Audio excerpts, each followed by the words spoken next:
Thank you and welcome back to the second segment of the show for today. We're talking to Dr. Herbert Marbury from Vanderbilt University, and he's giving us some information in reference to the institutional church. And he's also given us some excellent information concerning his background and some of the experiences that led him to us this morning. And so, Dr. Marbury, let's see if we might be able to pick up where we left off and to have you to start talking about African Americans and the institutional church from your perspective. Well, I think what's foundational for the institutional church for African Americans, and perhaps foundational for most churches, but particularly for black churches, is the Bible. You find it in the pulpits. We preach from it. It is our authority for our moral life, and it is for most Christian communities the Word of God. And I tell my students, every time they step into a pulpit in the midst of a community of believers and they speak from the Bible, they are speaking for that community. What is the Word of God? And so one of the things that captured my attention when I was a student at ITC and then later at Vanderbilt, had good professors like Professor Victor Anderson and Professor Lewis Baldwin, who interests me not only in ethics, that is how black communities think about what's right and wrong, but also interested me in the history of the black church. And from that standpoint, I wanted to know, well, why do black churches, why do churches in general think of the Bible and use the Bible so differently? For example, you look in Nashville and you've got churches from one end of the city to the other. And on fundamental issues, we disagree, and yet the same book is being preached from our pulpits. And I began to wonder, well, what's going on? It's not the book is the same. What's going on in the way that we interpret these texts? It's the interpretation of Absolutely, the it's the way. And so I wanted to study how African Americans historically have interpreted the Bible. And so that's the reason I wrote Pillars of Cloud and Fire. It begins to look at African American biblical interpretation from the antebellum period, starting with slavery. And I look at various examples. A radical example and a conservative example in the antebellum period, beginning with Absalom Jones and David Walker. I move on to look at Reconstruction with Frances Ellen Watkins Harper and John Jasper. The Harlem Renaissance with Zora Neale Hurston. Then the era of civil rights with Adam Clayton Powell and Martin Luther King Jr. And finally, I look at the era of Black Power with Albert Clegg. Each one takes up the book of Exodus, but takes it up in a very different way. And they take it up based on what I talked about earlier. That is, what are the relevant challenges that my community faces? How can I continue to make the Word of God, the Bible, relevant? And so during the antebellum period, Absalom Jones and David Walker both take up the story of Exodus almost literally. That if God delivered the children of Israel from Egypt, across the Red Sea into the Promised Land, then God will do the same. And the Promised Land was freedom from slavery. Well, freedom from slavery came, and we weren't free.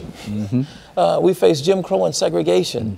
And so if you go to the era of Reconstruction, and you look at sermons, the Promised Land doesn't look like freedom from slavery. Emancipation is no longer identified with the Promised Land. Uplift is, well, how do we educate now? How do we move from just emancipation to education and the kind of cultural attainment that will lift black communities? And after Reconstruction, that changes again in the Harlem Renaissance. This idea that we need to throw off the manacles of slavery, the old Southern sort of African American rebirth. And a rebirth. That's right. The Renaissance man. Renaissance man, Renaissance woman. But for the Harlem Renaissance writers, for the most part, except for Zora Neale Hurston, they were really thinking rather in sexist terms. So they were thinking the new Negro was the new Negro man.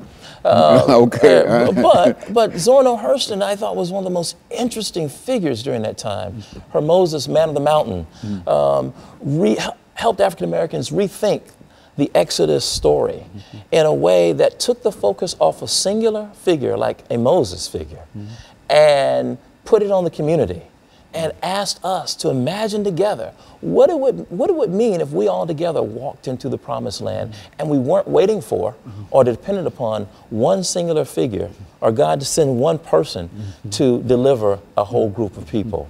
And then I go on to look at the era of civil rights with Adam Clayton Powell and Martin Luther King Jr., who understood the Exodus story and the promised land as being included as full citizens, that we would certainly enjoy, as Dr. Martin Luther King would say, the blessings of liberty. And if you look at his speeches, he takes the rhetoric from the Constitution and the Declaration of Independence, the kind of rhetoric that founded our nation, and he connects it to the Exodus story. And freedom means becoming a full citizen.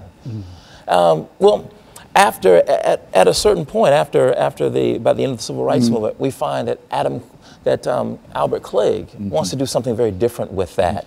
That there's the frustration that has risen because African Americans still aren't enjoying the blessings of liberty. There is a move to take that story and to claim it for ourselves and to claim the power to change our lives. Not that power, but not placing it in the founding documents, but placing it in black communities themselves. And so we get the Black Power movement. So I wanted to look at the various ways that we have interpreted one singular book, the book of Exodus, over the course of a long period of time. But my concern was to show that each interpreter started first with the concerns of their community at that time. And I wanted to encourage my students who are going to serve churches and serve in religious communities to do the same.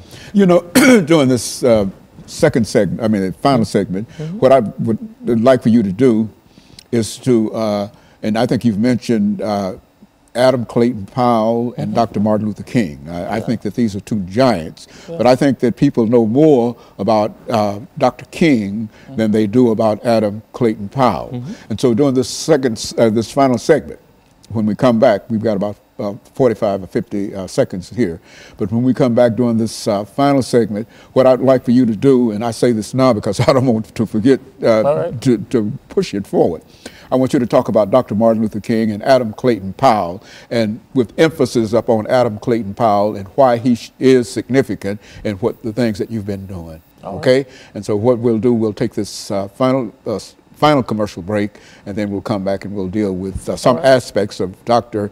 Martin Luther King and Adam Clayton Powell. And we'll be back with our audience following this very, very short commercial break.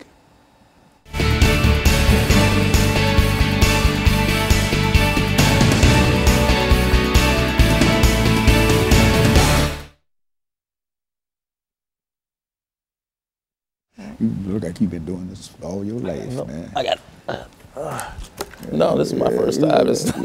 Oh man, you're good. Because you got the information. That's what makes you good. See, when you have the information, then you can do it. Yeah. See, and so when we come back during this final segment, I'll introduce the show again.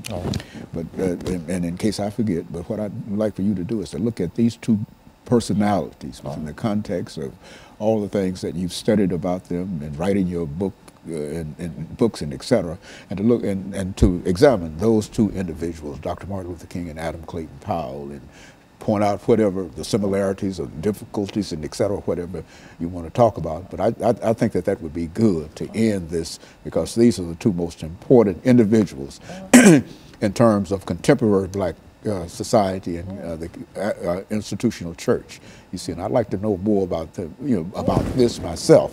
You see, and so when we come back, we'll do that. We'll do this. We will have, excuse me, we'll have 10 minutes to do this. I need some water myself. Yeah.